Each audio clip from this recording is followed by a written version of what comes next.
Hello, star people. Thank you for joining me for another episode of Ascend the Matrix podcast. I'm your host, Chrys King. I'm a shamanic healer, psychic medium, astrologer, ascension guide, and creator of the Medicine Alchemist and Ascended Astrology. I assist awakened souls, lightworkers, and starseeds like yourself heal, connect with spirit and star beings, create 5D businesses, and ascend the false matrix. And this podcast will take you on a multi-dimensional journey through the world of shamanism, ascended astrology, UFOs and starseed contact, conspiracy theories, or should I say truths, and the multi-dimensional nature of reality, with the intention of bridging the gap between 3D and 5D so that we can ascend the matrix together. And today on the show, I have an amazing guest who is a divine matrix manifester, Nicole Renee Ray, for an ascended conversation around activating your soul mission, the new frequencies of money, and how to manifest without all the BS involved. Nicole is a manifestation mentor, intuitive guide, and spiritual business coach for soul-led entrepreneurs, visionaries, and women ready to step into their next level of abundance and purpose and power. With over 2 decades of experience in healing and transformation, Nicole blends intuitive guidance and subconscious reprogramming tools like EFT, hypnosis, and NLP to help her clients manifest money, love, and aligned success. Through her courses, coaching, and soulful strategies, she guides others to rewrite limiting beliefs, align with their highest vision, and manifest massively on their terms. Oh, thank you so much for being here with me today, Nicole. I'm so excited to have you on the podcast. We've known each other for some time. Our paths have continued to cross, and people keep bringing us together. Spirit keeps bringing us together. And this is a conversation that I really love to have on this podcast because it's going to piss some people off. It pisses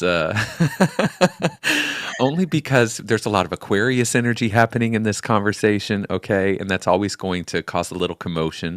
But also, when we talk about some of the topics we're going to talk about today, which I have questions to ask you and really dive deep into your soul mission, this is an area that many people who are not spiritual do not deem spiritual for spiritual practitioners or for healers to get into, which is the world of money and running business and all those things that feel capitalistic and greedy, which we're alchemizing those frequencies, right? But anytime we talk about money and getting paid, there's a lot of even spiritual people who will tap out because there's just such a program running here. So I've had a few podcasts already where we have gone deeply into this realm here. And it's really important because we're not going to ascend this matrix without mastering some of the frequencies that are here and mastering the game that we have here. So Nicole, thank you for being here first and foremost.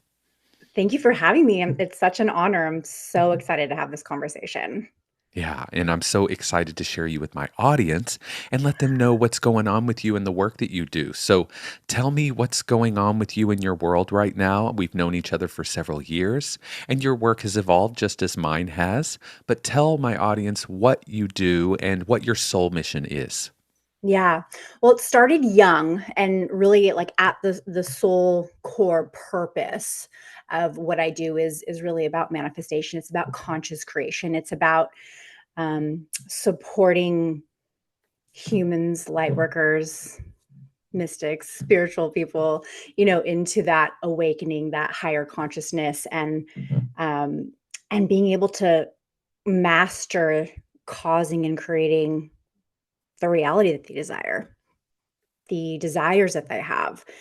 And when I started to do that professionally and actually coach, I did a lot of my own personal work for many decades before I actually, became a business owner and offered courses and coaching and readings, etc. The theme that kept coming up with all the one-on-one clients that I would work with is business. They would come to me for business. And I recently finally just owned that and stepped into intuitive business coaching, mostly because I was really already doing it. And I actually had a student come out and say, like, your business coaching helped me so much. And it was a group program that I ran.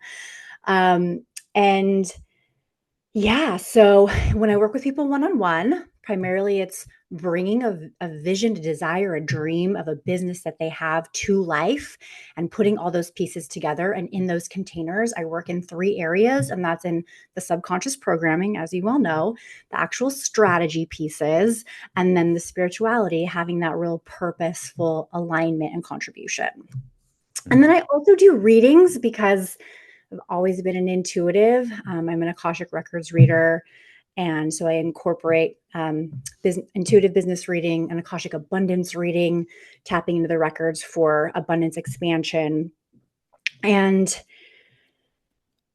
yeah, I feel like I'm missing something, but I think that I covers quite a know. bit, right?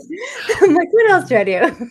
We as light workers and starseeds, we come in with all these contracts and karma we're here to clear, and all of these different lifetimes that we're collapsing into this one, where we have these different abilities as priestesses and royalty, and where we have died in tragic ways, where we transferred our consciousness in beautiful, elevated ways. We have so many different experiences on this planet and other realms that when we start to bring it into this beautifully coalesced soul mission in this lifetime, and we start to try to list that off on our website of all the Right, things that right, we right. offer, we're like, ooh, this is not good for SEO.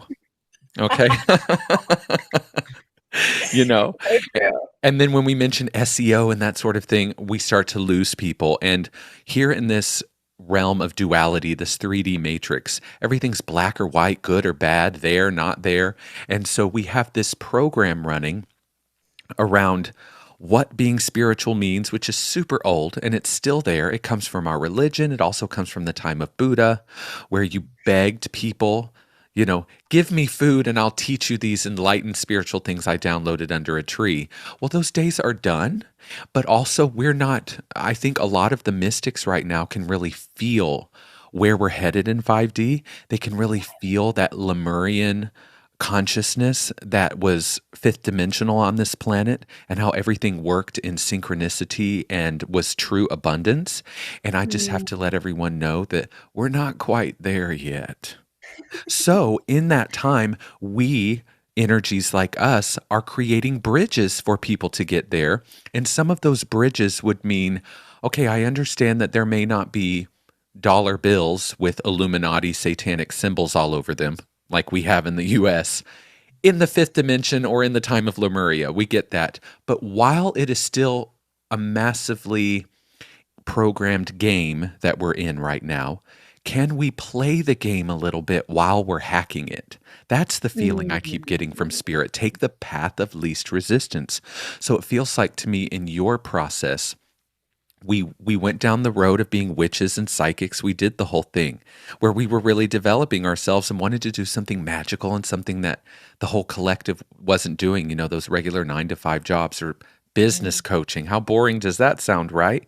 But even in my work, spirit led me to people who were already healers. They were wanting to also hold medicine. They wanted me to design a website for them, which I know how to do and I'm very good at doing. So I had to realize I had to take these abilities that I've had my whole life around entrepreneurship, business, the more mundane or Capricornian energies in me, and marry it with those Piscean, Aquarian energies that I have, very Chironic energies that I have very dominant in my chart.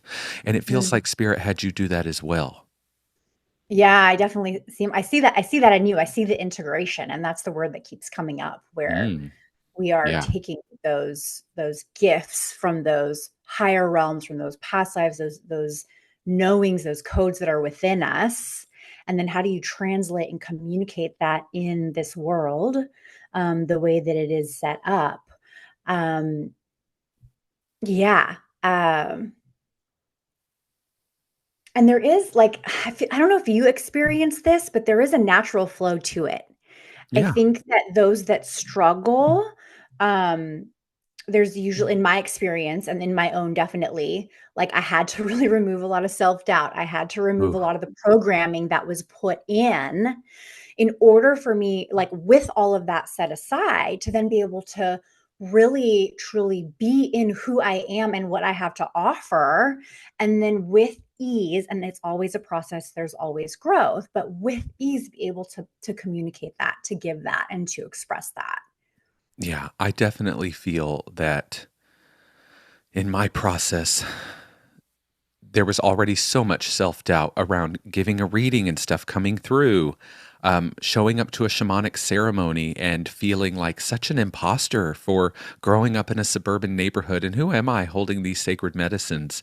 And although I've done it in other lives and I just seem to know what I'm doing and I have training, there's all this imposter syndrome that we have to move through as light workers and spiritual practitioners. I know I'm psychic, but what if nothing comes through in the reading? Like, what if it doesn't translate to someone giving me their money or the money Mm, that I have attracted to myself through them? And what if I'm not able to deliver? There's all these blockages. But then if the matrix is set up really cleverly, okay? The false matrix architects, the entities that control the system are definitely good at hijacking where our greatest insecurities are. And if you mm, really want to control the human, it's one thing to embed something into our third eye where we have these like mind control frequencies. But if you can go all the way down to our root chakra, down into our legs and our feet, which is where money lives, that's where they can really control us. And I found, Nicole, that as mm. much as I was bringing through for people, as much as they were healing in these plant medicine experiences and through healing work with me, if they got home and there was a lack of money or they struggled with money, it was like all the healing would just go right out the window. It's like, No, that what makes so is much the use sense. of you being tapped into your soul mission if you're not able to use it because 40 to 50 hours of your week is spent focused on something that doesn't really align with you and isn't serving you on a soul level or the collective. And the other hours are you eating, having sex, resting, hopefully, just being human. And so I found that there needed to be this bridge, and I didn't want to go there. I felt like, what are people going to say? And not just the lay person. What are the spiritual people going to say when I start coming out talking about money and spiritual business coaching and courses and I have funnels? Are they going to think that I'm full of shit? Oh, he's sold out. And I had that, Nicole. Have you had that Mm. sort of resistance show up for you at all? I attracted Oh, it for because sure. I had insecurities around it. So of course I brought it to me. For sure. I mean, I think more so, yeah, yeah, on both sides. I was kind of feeling into like my intuitive side and coming out with that. I think I've had it for that, especially because like my background was in spa and I had my own business and I did like spray tans and massages for 15 years, Yeah. which was great, but it was just, I hit the ceiling in my capacity and there was more. So I definitely had that with the intuitive work, what will they think? What was funny about the business work for me is like I would do it covertly. Yeah. Maybe you have that experience. You're like, well, I'm doing it anyway. Like, I'm it's doing it not a anyway. lie. Exactly. I'm doing it anyway. So why not just tell the truth? Yeah. Yeah. And I felt like, why not package it and make it a thing? And, I've even had people say, at first your website looked so good, I thought you were full of shit. And I thought, I made it look so good for the exact opposite reason. I So didn't realize, that it needed to look like a AOL 1999 website for you to say, he must be really in his integrity because he's too busy playing with the fairies and downloading codes to have a good website. And I've gotten a lot of that, but I also tended to have that same judgment when I was much younger about psychics and mystics and healers. Oh, they shouldn't charge for it. They shouldn't. I had Mhm. that in me. I don't know where it came from, but Yeah. it was in me. Even though I would seek out psychics, I would go in very skeptical. I just knew they were there to take my money. I don't know where all that came from. So when I came and stepped into my own work, I thought everyone would think that about me. So of course I attracted it. But once I did, I realized there's a lot of this out there. It wasn't just me. Yeah.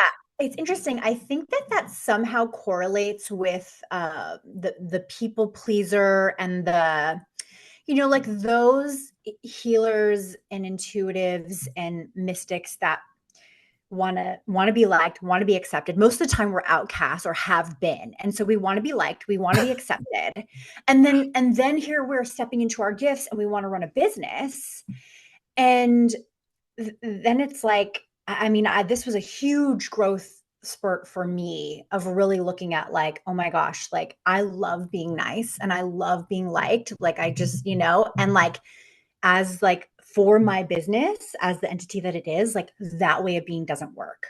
I can be Yes. kind, I can be of integrity, I can have a compassionate presence, but not holding boundaries and bending over backwards and, trying to do people favors to get them to like me does not work. And it will ruptures, I don't think is the word, but it will weaken the foundation of your business and it weakens your relationship to yourself. Hmm. And I've just watched that hold me back for so long until I had like my enough is enough moments. Like the clarity of just like, this doesn't work. And I do want to circle back because I remember when your branding shifted. And to me, like I just saw this like quantum leap in your brand expression. Yeah. And I think that like it was so indicative of the transformation that you had undergone. And it can be a little jarring, right? But it's so like it's just so natural now, right? It's just so you. And but I think that was so, and I feel like those of you that are out there that are building brands or thinking about what is my brand going to be and what does all of that really look like, it really is this opportunity to step into an embodiment that maybe you wouldn't be able to do if you didn't have those photos or you didn't have those outfits or you didn't have that brand color. It's like those are tools to actually help you see yourself in your power in a way, and Mm. and then like like embody that in your business, in your way of being, and everywhere you show up. Does that resonate? Oh my God, yeah. Yeah, very much so because I feel like I rebranded I rebranded again. I have an undefined G center in human design and we're constantly rebranding or moving in a different direction or re-identifying, discovering a new part of our identity. And so of course that's going to happen, but it came with raising my prices, it came with all sorts of things and I've continued to adjust as I go. I stretched, I pulled back, I stretched again, I pulled back. And for a lot of people, there just seems to be this, especially right now in the collective, just a lot of fear around money.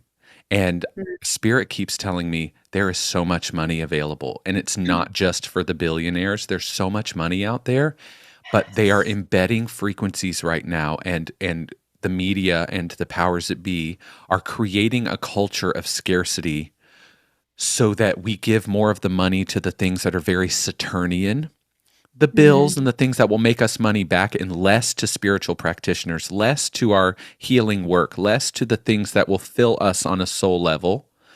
And Spirit keeps showing me they've got money. They're all just saving it because they believe there's not enough money. They believe we're in some type of um, oh, the word just escaped me. The word everyone keeps using all the time. The word everyone was using in recession. 2008. Yes, Yeah. that word, the R word. They've Um, been using that word for how many years? I almost said oppression, and I'm like, that's accurate, but not exactly what I'm looking for here.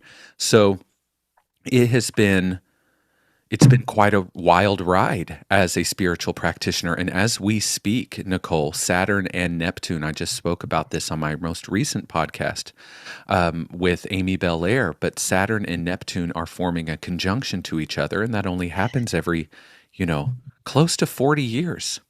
Yeah. So this is a very rare transit, and that's the planet of the reality we live in and the planet of spiritual work and mysticism Right. conjuncting. They don't go well together. Yeah. So we have a lot of skepticism, we have a lot of scarcity, we have a lot of illusions being burst right now because let's just be honest, there is a lot of bullshit in the social media and coaching industry. There's also a lot of bullshit in the spiritual world too. And when you Sure. combine all of that and Saturn brings all that to the surface and the chopping block, those of us who are in our integrity have to fight through the amount of skepticism and weariness that is showing up in the collective around marrying spirituality and business together because Yeah. not many of us are doing it really fully in our integrity because at the end of the day, are we truly showing up because we love it or are we truly showing up just because of money? It doesn't have to be negative if you're just showing up for money, but also there's a reason that we're in this work embodied in our soul mission versus just making $100,000 a year at the law firm or something. There is a Yeah. reason we're going down this path. Yeah. And I think one of the things, and you may have had this experience where, when you've gone without and then you manifest money or an income or a lifestyle, you realize pretty quickly that that it's not about the money. And I realize it's easy to say that when you've had the experience of overflow. For the person who is in scarcity or in lack, and I mean, that's a state of being, right? Like I understand that translates as like, um, I don't even want to say status. It translates as, but it's a state, right? Yeah, You can have everything and still be in a state of lack, in a state of scarcity. totally. But when you walk the path and you reach the heights and you get really clear on the things that are really important, and oftentimes it is the things that money can't buy. And what's interesting, it's this sort of duality where that doesn't mean that then money isn't valid or that money isn't important, because it very much is, especially like you said, living in today's world, you can't ignore that. At Right. the same time, it's not always the source of all of your fulfillment. Um, and there is this, I mean, I just keep coming back to like the balance of the masculine and feminine. You're wearing the yin and yang hat, right? Like I it is am. it is this balance of, because just having a lot of money for the sake of having a lot of money is not going to give you everything. It is going to give you a lot. And I never diminish the value of having access, and having funds. Like that's very, I think it's important. But it's a false illusion that I think we're also programmed to chase. Like Yes. once you finally get those things, once you finally hit that income goal, once you finally own that property, once you finally pay off your debt, once you finally get, like, you're gonna be there, and it's finally, and like that just never comes. And I Yeah. think a lot of people are realizing that. I think, even people who aren't necessarily, and this is why I really think this is such a collective phenomenon, because even people who are quote unquote regular workers are being like, I went to college, I did all this work, and like now I'm working this job, I'm miserable, I'm sick, I have autoimmune diseases. Like Yes. people are realizing that perhaps just chasing that, I don't even want to say the American dream, but chasing that number or that dollar amount or that status, like it ends up being empty in the end. And I Hmm. think that's why that soul fulfillment piece, as spiritual teachers, as healers, as spiritual entrepreneurs, it's like a non-negotiable to like not have both. It is the point. Right.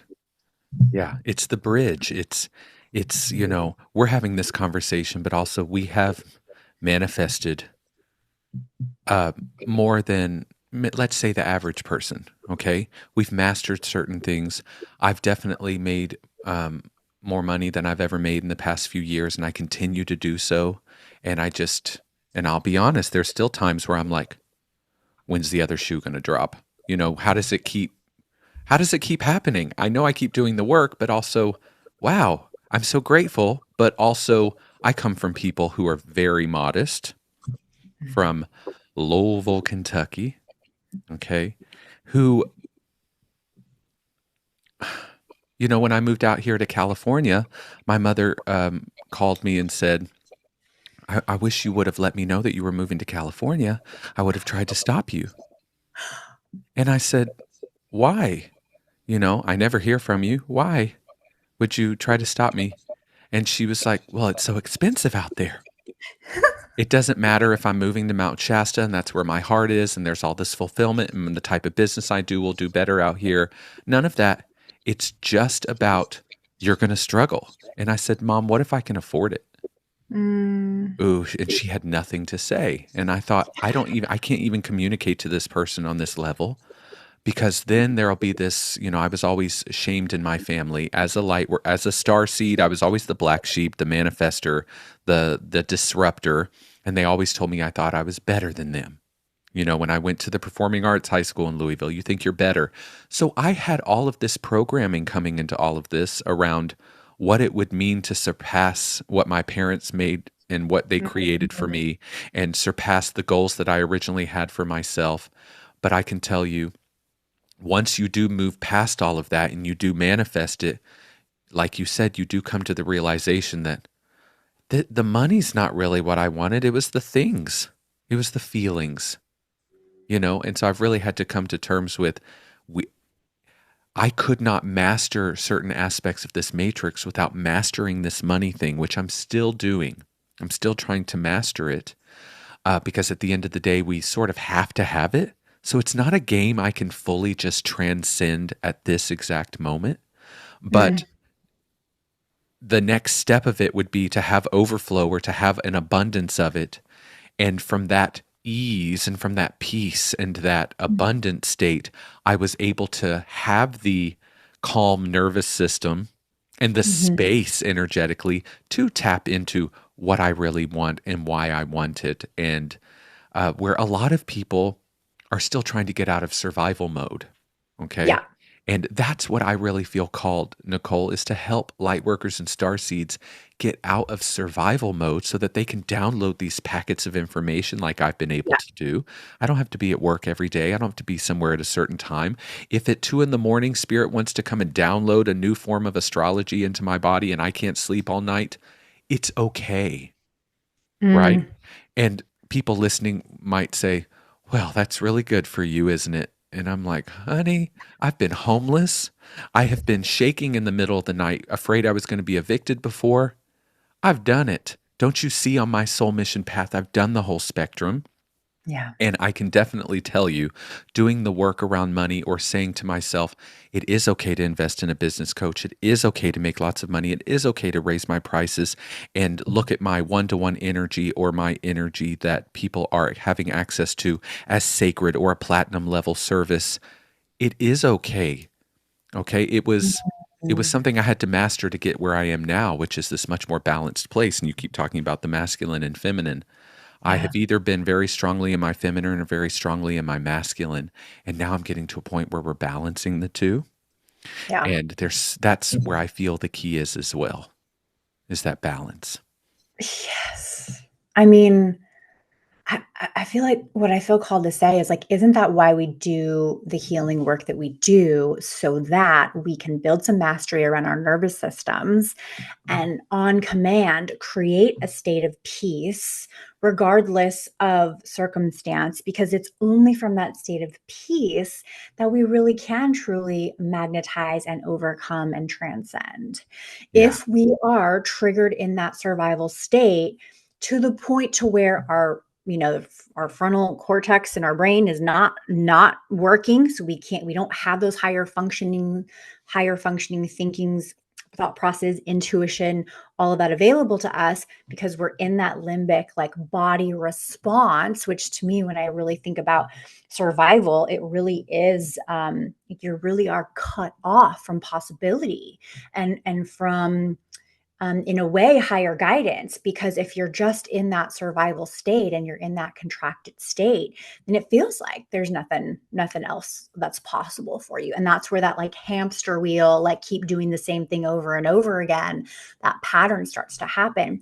But I feel like it would be wise to connect what you were saying earlier, where they're putting out frequencies to manipulate that so that more people are in that state, which is why it is that much more important to build that self mastery of understanding your own energy, being able to regulate your own nervous system. However, you do that, there's a million ways to do it, right?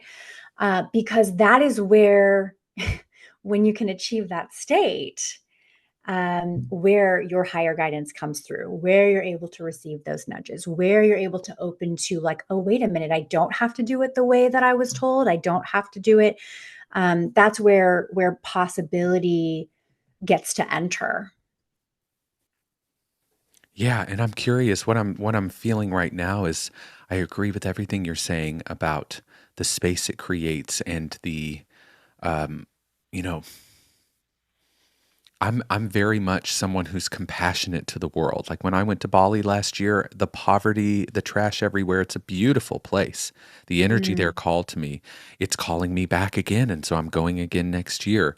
But there was so much social stratification and yeah. there were all of us Europeans and Americans and Indian people from other company or countries there eating at fancy restaurants and then people starving on the streets. It was just very odd universe. It made me come face to face with what's happening in other countries. And so I have a very compassionate heart to what's going on. And I know not everyone has the same opportunities that we do.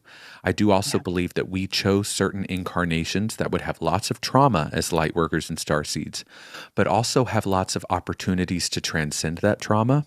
Not that I'm better Mhm. than the people in Bali or in third world countries. I chose to rise up into a soul mission. And so I gave myself the lessons that needed to be there, but the opportunities that I could take to actually get there, where I do understand other people just don't have that opportunity or are not Mm. in, they're not in alignment with that type of soul mission. But because we have fortunately been able to tap into those new frequencies, I'm curious, what were your secrets, if you want to share, around abundance and manifestation? You have a program uh, or in a group called Manifest Massively. Every time I hear that phrase in my head, like I'm ready to manifest massively, I think of Nicole. And Thank but you. I want you to share with us, like, what were some of your secrets to manifestation, or what has really served you in your process of mastering this idea of manifestation, which has been a hot topic in the spiritual For sure. world. Yeah. Yeah. Specifically around money. Well, first I'll say I very much view manifestation as an access to my personal growth. So I don't see it as a vehicle to just go get something that I want. Hmm. I see it as a path of becoming. I see it as a path of my soul choosing to express. So my desires, our desires, I believe, are there on purpose. I don't, there's a saying somewhere I heard that, like, the desires of your heart were placed there by the divine. I Mm, really resonate with that. I think it's very powerful to learn to trust your desires, because part of the other programming for so many eons has been to suppress our desire. No, you shouldn't want that, or it's not responsible to want that.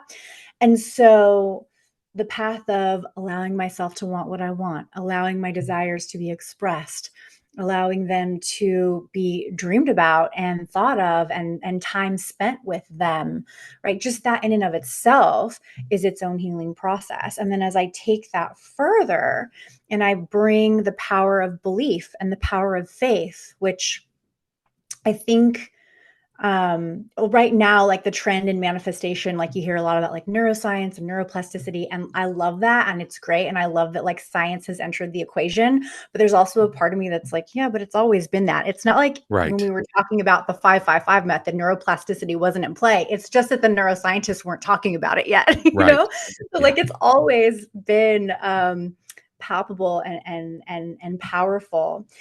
I think the biggest keys for me, aside from that point of view and knowing like, okay, I'm not just going to do this to get what I want. Like, this is really facilitating my growth as a soul and in on Mm, earth school, yes. that it really is, it's a spiritual growth process. And even like when you're trying to manifest something and it's not manifested, that there's so much lesson in that. There's so much juice in that. Like, what's going on in me? How am I attached to that? Why am I so attached to that? Because usually Yeah. that is the case, right? Usually we start looking at, well, why isn't it coming? And why isn't it coming? Because we're so attached to it needing to come, because we make it mean that it's going to mean something.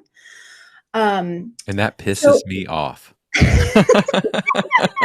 I have these beings from Andromeda who come and play with me. They're plasma light beings, and oftentimes when I'm asking them to come, they won't come until I almost go into the house or when I'm about to turn my head. And I've gotten over the last many years of them coming that there's this feeling of, we need you to send out the signal, but then let go of how it needs to show up. Because I can be very intense about, I need you to flash your light 3.5 times for yes. And I know that they don't operate in that type of realm. So I need to sort of meet them where they are, because they're meeting me where I am here in my physical reality. But I can feel them even sort of training and coaching me on the vibration of having the desire, but letting go of how it's meant to show up. That is so difficult, especially for an ego manifester in human design, where it's just supposed to be the way I want it to be, instead of, well, how does source and the higher self and the soul want it to be? And that's why I love that you bring up manifesting from a soul perspective, because when people Yeah. say manifesting, they think of money. Yeah. When I'm manifesting you right now, you're manifesting me. We're constantly manifesting every millisecond this reality. So it's about mastering that ability to create, but then also tuning into what do I want on a soul level, which is hard to tune to when you're in survival and all you can think about is money and Louis Vuitton purses because you're so programmed. I'm sorry for those of you who are just big Louis Vuitton people. I'm not meaning to attack you, okay? Because I know spiritual entrepreneurs who have their Louis bags and they're all, they're bridge builders. But I'm just giving that as an example to just the consumerism that we have and the Mm. status that it creates for us, which for people like us just feels so vapid and so you can just plainly see that it is a control mechanism and that it is programming. For sure. And actually that would be like my very next answer to your question is I really had to look at what was going on under the hood. Like what were the beliefs? What was the addiction to struggle? Ugh, What was the yeah, that and one. and for me, a lot of that was generational because both my parents were immigrants. Both my parents were in refugee camps. I know I don't look like, but like that was the reality of like my lineage. And you're Um, Croatian? yeah, Yeah. yeah, yeah, and yeah, and I mean, oh my gosh, I unpacked so much because money, neither of my parents really, I mean, and I really think like past generations, they didn't have access to what we have access to in terms of understanding that their wounds were actually going to manifest a lot of the chaos. And so, them having gone through all of the trauma of just trying to like escape, and get into a new country Yes. um and then just kind of trying to like go on like normal caused so much havoc when they finally did have money. I mean, it was um, not great. It was not great. I actually moved out when I was 17. So, all that to say, I had to really look at all of that. And I had to look at, okay, what did I believe about myself? Given that I came from that situation, what did I believe about the world and what was possible for me because I came from that situation and had those emotional wounds? And I really unpacked it. And I continue to because I really have seen that like as you get I know you're going to agree with this, like as you get to new layers and new levels, new dollar amounts, new experiences, those edges you feel them, and there's Yes. usually an old emotion, an old limiting belief, an old memory, something that is surfaced that's connected to that. Yeah. But I will say anything in the realm of healing nervous system regulation, subconscious programming, like however I personally do a lot of tapping, I do a lot of hypnosis. um that is like the beauty and something to be so grateful for today, that we really do have access to so many tools and so much knowledge. The key is you have to actually apply them. You have to actually do the things. And the last thing I'll say about that, I mean, I have had some very specific, wild money manifestations happen. And they were like, I don't know that I would call it a dare from the universe, but I remember I set out to manifest $100,000 lump sum, and I just decided it was gonna happen. Love And that. I just decided, like, I was like, I'm like, if I'm gonna be like a manifestation teacher, like I need to have like a big money manifestation story. I can't just Right. like not ever have that in my experience and then actually Right. like, show up as a professional. And literally I used faith. Like I just believed it was gonna happen. Like just anytime a doubt would enter, no, like it's happening. I don't have to know how. Like I really was like, this is my experiment for 6 months. I'm going to run this experiment and the power of belief and the power of faith. That this sum, and I would journal it out and I would script it and I would say the affirmation and then I would, get into doubt and I'd come back into faith and I just rode it. And I thought it was going to come from my business. This was back in 2019, 20, somewhere in there. I just, that was what my brain was telling me, like, well, the likelihood is it's going to come, from this. And I will never forget. I was writing in my journal, and it just so happened that we were in the process of building we were about to buy our first home, my husband and I. This was a goal we had for years, from living in our 1-bedroom apartment in California, sharing it together, to moving and then deciding we were going to do that. And we'd shared that with family. And then I did not put any of this together. I mean, I was like, this is my secret manifestation between me and the universe. This is my experiment. Nobody knows. My husband doesn't know. My friends don't know. It's just between me and God. And we got a phone call from someone in my husband's family that was like, this money is for you because you're doing this. And it was exactly the amount that I was calling. Whoa. It was the exact Yeah. 100,000 figure. I was not expecting it. We were never expecting that. Like, that was, just not in the equation. And so that proved the power of faith and the power of belief. And I truly believe that to transcend, to ascend the programming, to ascend the frequencies that we are influenced by, like, those are two of the most potent principles that you have in holding true, and holding true in a way that's not from that egoic way. I think the fact that I ran it as an experiment, there was a lightness about it. There wasn't it wasn't an egoic thing. It was a genuine childlike wonder of like, how is this going to happen? I'm going to keep doing these things that I know are powerful. And it's not like I had never manifested anything before, but that was at the limit of, Yes. right? So belief and faith, however you cultivate that, getting real with yourself and calling yourself out where you are not being faithful, where you are being doubtful, where you're doubting what you want, and oftentimes it's just you're giving into the programming, right? And so what are the tools to break free? Yeah. What are we doing on a day-to-day basis to break free so that we are being in our soul expression in the moment as much as possible? I really believe, and that soul aligned manifestation is that when you bring your soul forth, your magnetism to be able to manifest is increased. And like you were saying earlier, you can't do that in survival mode because you don't have access to that. Yeah. And so if all you do is just master that calm, relaxed ability to tap into the higher, ability to tap into the subconscious, like that there's so much power in that. And I think we underestimate that. And we're also sort of pushed into, I almost see it as like kind of this hustle and bustle where we got to like go do the things, and then we're on the social medias, and then we have so much information, and so everything constantly feels like we're going and doing and trying to fix. And when you can detach from that and have some peace, right? Like, that's where you're going to get access to your soul. That's where you're going to get access to, I usually use the word higher power. Mm-hmm. That's where that magnetism is really going to happen. Yeah. And when you use the word magnetism, I think of feminine energy in the heart.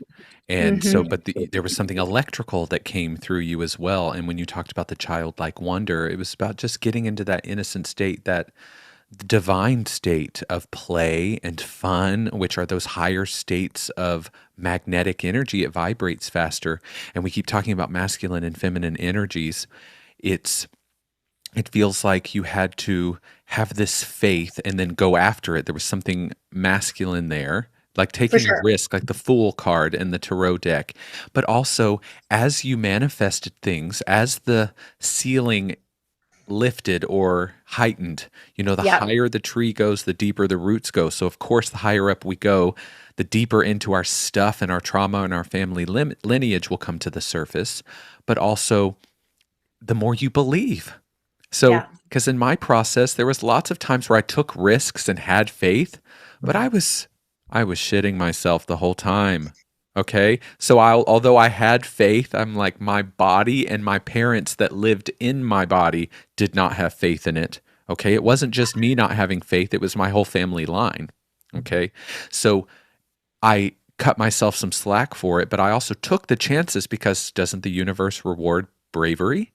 So I did the masculine thing so that I could do the feminine thing, but also when I got the manifestations, it was easier to believe to take those risks again. Okay. Mm, I made it that far. I can make it this far now. yep. It's all the process that we're in right now. We're all trying to stretch ourselves, because the more we stretch ourselves, the more we can allow this immense, magnanimous light that is our soul to come into our body. And it cannot fully come in when we're in survival mode because we're constricted like a hose. And when the hose is constricted, that money flow and that abundance flow can't come through. And when we talk about masculine and feminine, that makes me think of the spirit of money. And a Mm, lot of times people say the spirit of money, that's so strange to think of it that way, because a lot of spiritual people look at money as this insidious Illuminati mm, satanic program, which there are symbols all over our American dollars. So it is embedded with black magic, if you will. But it doesn't have to be. And we magicians and alchemists can take those black magic spells and invert them back into light, I believe. And I believe that the spirit of money is both masculine and feminine. It can mm. be received, it can receive, it can be given, it can hold you, you can hold it.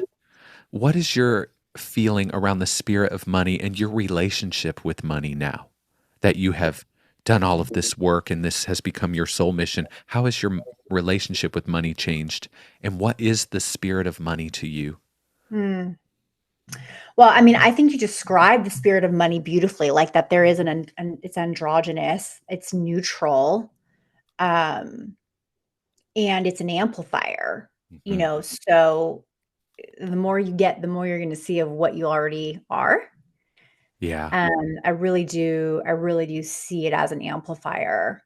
I definitely don't see it in the realm of good and bad. I did. I mean, obviously, I think there was something else I was going to say about my relationship with money now. Well, just like anybody else, I mean, I don't watch the news profusely, but, I get the vibes too. And I'm like, you had touched on it earlier of just like what you're feeling in the collective.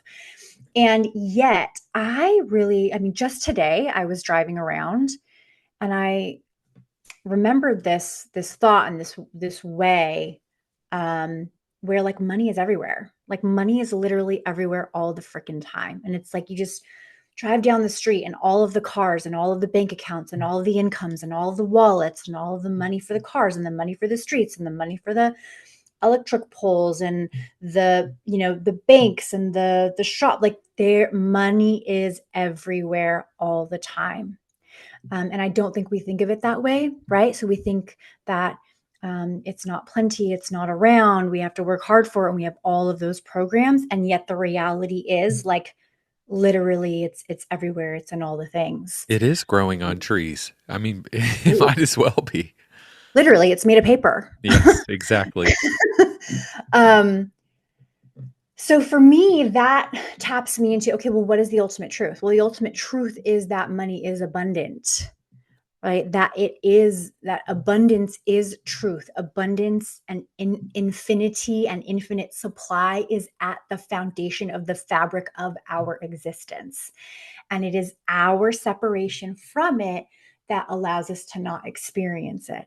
And you can experience the experience of abundance in just all of the processes. I think of like the solar system and the planets moving and the sun doing its thing and photosynthesis and like all of this movement and flow that is constantly always going on for you to have this experience, to have this expression. Yeah. That is the flow of abundance. That is the flow of money.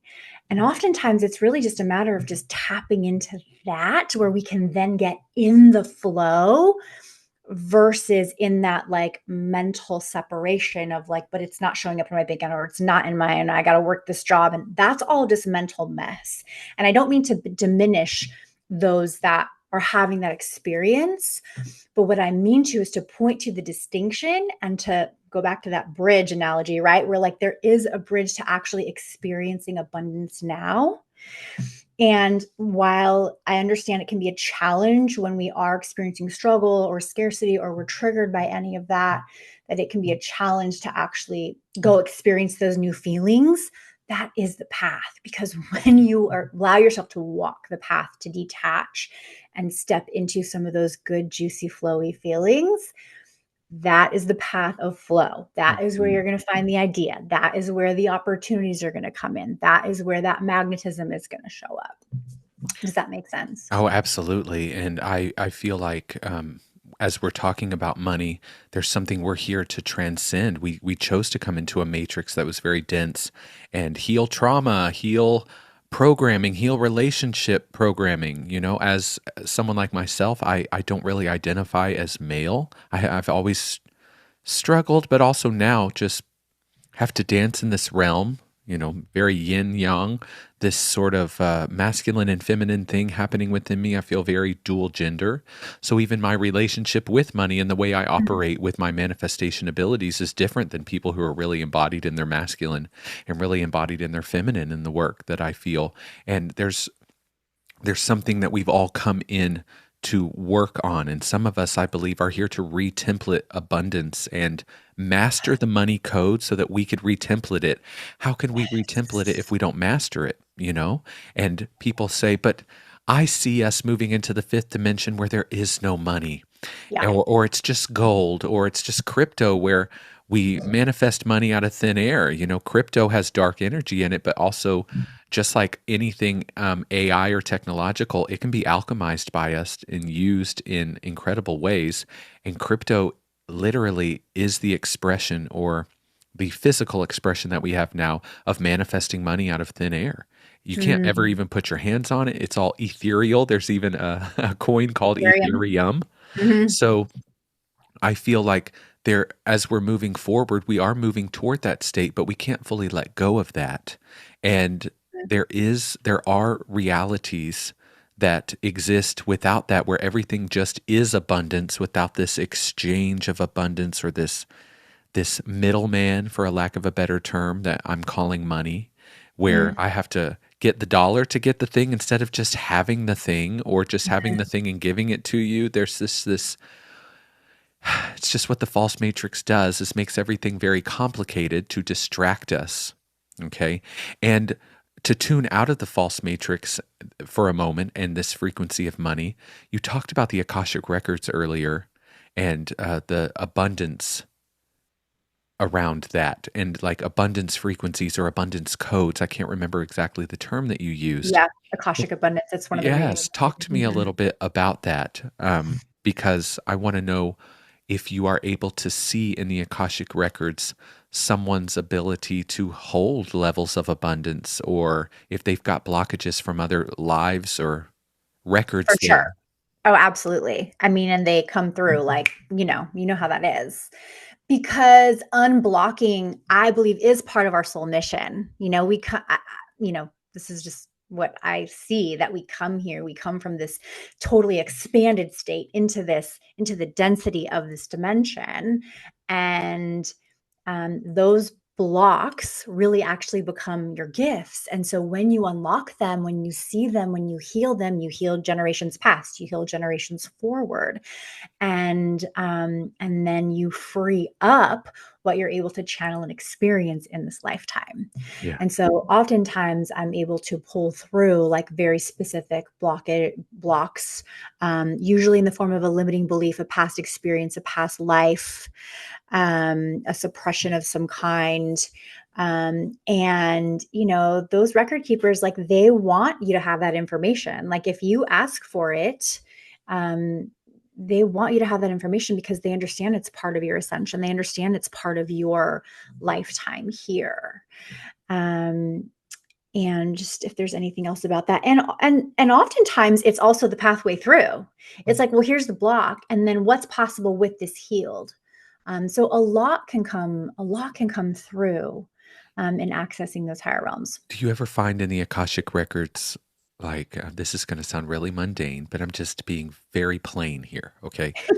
Do you ever find that you were a king or royalty in another life, and we can pull that into this one to help with your abundance, rather than here's all your blocks and For you died sure. in the Great Cataclysm, so you've got this huge, like you drowned in the Great Flood during the time of Atlantis, and so you've got this huge fear of constantly losing everything. Yes, that exists, but also, are there lives there as an an emperor or someone who of nobility High or someone who priestess. mastered their Yeah, magician abilities, or they were a witch. I notice a lot of witch wounds in the collective, and getting those powers back or reclaiming those powers.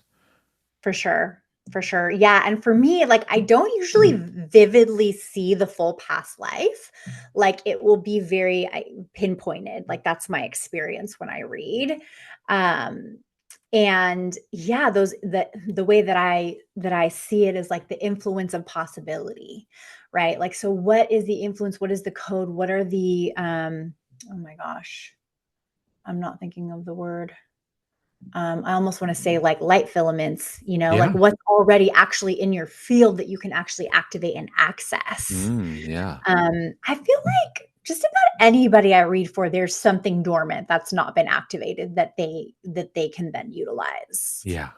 Yeah. And For do you sure. feel that dormant energy also relates to like DNA? You know how we've got the DNA that we're activating right now, and like let's just talk real quick about how you feel about um we've got this 13 strand DNA, which is 12 strands, but the whole one is the 13th energy, kind of like in Mm, astrology. yeah. And only two or three of them are turned on. Like, isn't there so much capacity and potential for manifestation if the DNA is more activated and turned on all the way up to the top of the spiral? Fully. And I don't know, I'm not going to pretend to be an expert on all of that because I'm not. But I don't know if you remember this, but I had an experience with some DNA within me being activated. I was at a Joe Dispenza retreat, and clairaudiently in one of the meditations, I heard your emerald light encoded filaments have been activated. And I Whoa. was like, what does that mean? I have no idea, but I always remembered it. And then you were a speaker at my abundance activation event. And I don't remember if we were like on or if it was during or if it was after, but I shared that with you. And you were the one that like enlightened me about the emerald tablet and the emerald energy. And it was Yeah, just I such forgot an about that. opening for me. So, I feel like that came up here because for those of you listening to just know that first of all, there are I almost even want to say dimensions, if not just like teams of guides that are like wanting your success. There is a desire for your success and for your evolution, and that includes your Mm, prosperity and your abundance, right? So it's not just you wanting it, because you having it benefits the collective. It benefits more than you. It's not just about you. And then also know that you could be in a meditation or you could be doing this thing that you felt called to do and get activated in a deep, DNA or energetic way, not even realizing it. And yet it is amplifying your abilities, amplifying, fine tuning. And that was what that experience was for me. And it's so great because I loved how like our connection really actually unlocked that, right? yeah, Unlocked that awareness. yeah. Yeah, that's what I think we're all here to do for each other is we all are all Yes. carrying codes. It's like we're in a Mario game and we all have gold coins and we're just trading them with each other or giving some when we've lost some. And every time we level up into a new level, there are new monsters up there. But also we get new powers up there when we master those monsters. And I just see it all sort of as a game. And we're definitely here in the false matrix, but just manifesting realities and being the creator of your own worlds and being source within physical form. There is Mm, sort of a game to it, and there's an excitement and a joy rather than this false matrix trapped in a game.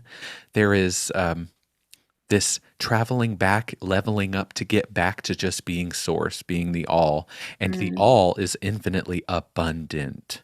And that's mhm, just what we keep forgetting. And it's really hard to master that when the entire world is built upon frequencies of this idea of lack and suffering within this false matrix.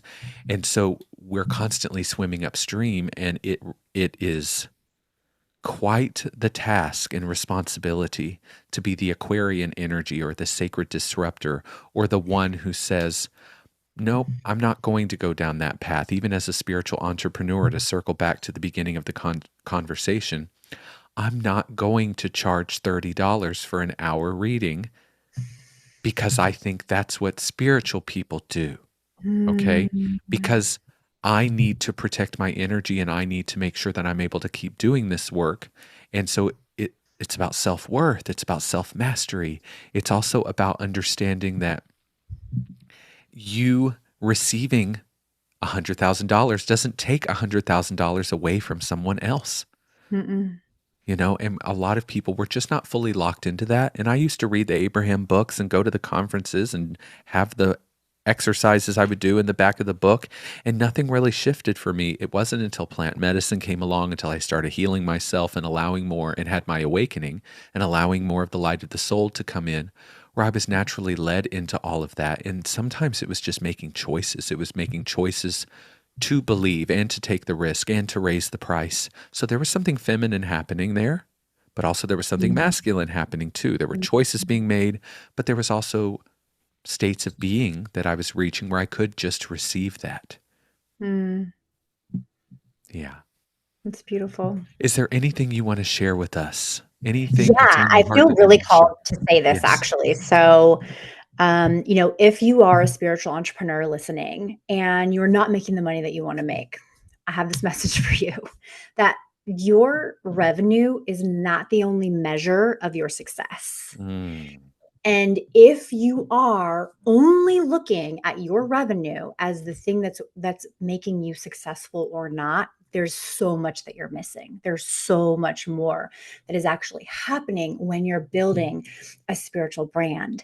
And there's so much you can be doing. So if you're finding yourself where like that's all you're focused on, you're like, well, it's not happening, or you raise your prices and like maybe someone hasn't booked yet or you haven't sold at that rate. All that's on purpose. All that's on purpose. I had a mentor once tell me, like, you're in a staring contest with the universe, like, and you got to win the staring contest. Like, Yeah. this is who I am. This is what I charge. This is what I'm doing. This is my mission. Standing firmly in that and not letting numbers in your bank account or like these metrics. So looking at those metrics is that very like old patriarchal capitalistic way. And it's not to say that it's not valid. It's not to say that like, well, you should just, not make money in your business. It's just that if you're overemphasizing that, and then you're not emphasizing all of the other beautiful things, connections, networking, social media, beautiful podcasts you can create. There's so much that can be flowing in the operations of the business that are going to contribute to that compound effect of your revenue. So I think people get stuck on that. And I think the other piece of that is using your business or the marketing in your business as a way to like get external validation. Like it's got to stop, because that's not what it's about. It's not about getting likes. It's not about people liking your posts. It's not about people stroking you. It's you have something to provide and something to offer and something to say in your leadership.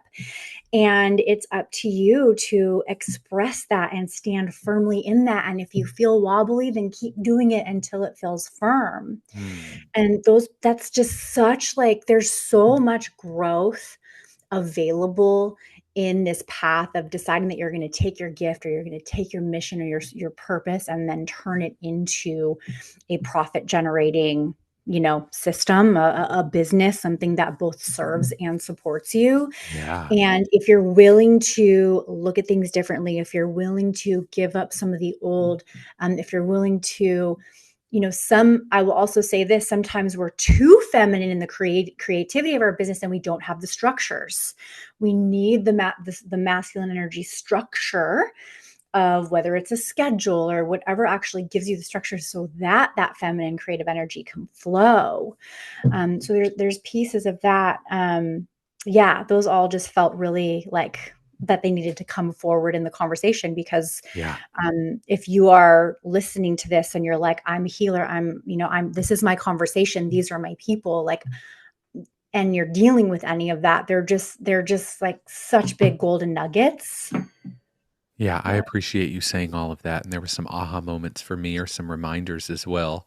And because it's hard to not get tripped up on those things. Those are the ways in which we have been taught to measure our success Right. as entrepreneurs or business owners. And also it just comes down to am I going to be able to keep doing this if I don't have the money for it? You know, if I'm Mm. in this fight or flight or working at this 9 to 5, can I keep doing my job? And yes, you can, or do my mission, I should say. Can I keep fulfilling my mission? Of course. You can also take breaks, come back. You know, you've got this whole journey that you're on. We as empaths and starseeds and mystics are always serving and always here disrupting and always here bringing more light, whether we've turned it into a package or have it featured on a website or have a social media page where people are able to access it. It is still always happening. And just reminding yourself that you are worthy of money, you are worthy of massive success, but a lot of that success needs to be measured by how many people have been touched by your energy, how many people are being healed by your presence here. Is the world a better place because you're here? Those foundation pieces need to be there, or the matrix, as you continue to grow and level up, can sometimes take you into those realms of being ungrounded and also being out of your integrity, where you start to only do it for money and you start to only do it for Mm. certain reasons. We've seen this happen because the ego is so easily programmed and manipulated by this matrix system. So it's about staying in the heart and staying in alignment with what the soul is guiding you to do. Mm. And I think the soul definitely wants us to charge our worth, but also there are times where I have given someone a free reading at a grocery store. Sometimes it just needs to come through, and I am a success because I'm open, I'm tapped in, I am here to serve, I enjoy what I'm doing, and I do light up when I help someone. And so there is success in all of that. And Nicole, I just want to thank you for that reminder. That was the cherry on top of this cupcake. Okay. And it's a really yummy luxury cupcake. I do have to tell you that. It's a designer cupcake we've got here, but we needed that cherry, that reminder that Yeah. on our way to the millions or wherever we're planning to be or whatever's destined for us, feeling successful the whole way by measuring it in different ways will make the journey so much better. I told someone yesterday, you can either cry and scream on your way up the mountain, or you can enjoy the view on the way up to the mountain, but you're getting there. Just, Yeah. do you want to have a good journey up? Because you're going to be exhausted if you don't when you get to the top, but I saw them getting there Yeah. no matter what. But I Yeah. said, you have two different options. It'll take longer to get there if you are struggling because you're constantly looking down, which means you might tumble down a little bit, but I see you getting there. So there's two timelines where you reach the success you want. But is it truly success if the whole way up is exhausting and draining and miserable? Mm. You know, Yeah. is it the end point or is it the journey? Okay, here we are at that conversation. So, Nicole, tell us where we can find you, how we can work with you, and what you offer. Yeah, so you can find me at NicoleReneeRay.com. Renee has 2 E's. And at Nicole Renee Ray on Instagram. I offer one-on-one coaching. I offer intuitive readings. I have tons of digital products and courses. And yes, that's me. Beautiful. I really appreciate you being here and having this conversation and for stepping up into your soul mission and Mm. in true Aquarian fashion, doing it your way and being so solid in it and inspiring others, including myself. I see you, and as another Mm. light worker and New Earth leader and someone who is also in the same realm that you are, I just want you to give you your flowers and let you know that you are having an impact, you are needed, and it is so, I'm so grateful to have people like you in my life and to be able to share you with my audience, because these are the conversations that may pivot 100 to 1,000 people into a higher timeline. And Sure. it just feels so good when others are on the same page. So thank you again for being here. And thank all of you for listening and witnessing our conversation and joining us for another episode of Ascend the Matrix podcast. And we'll see you next time.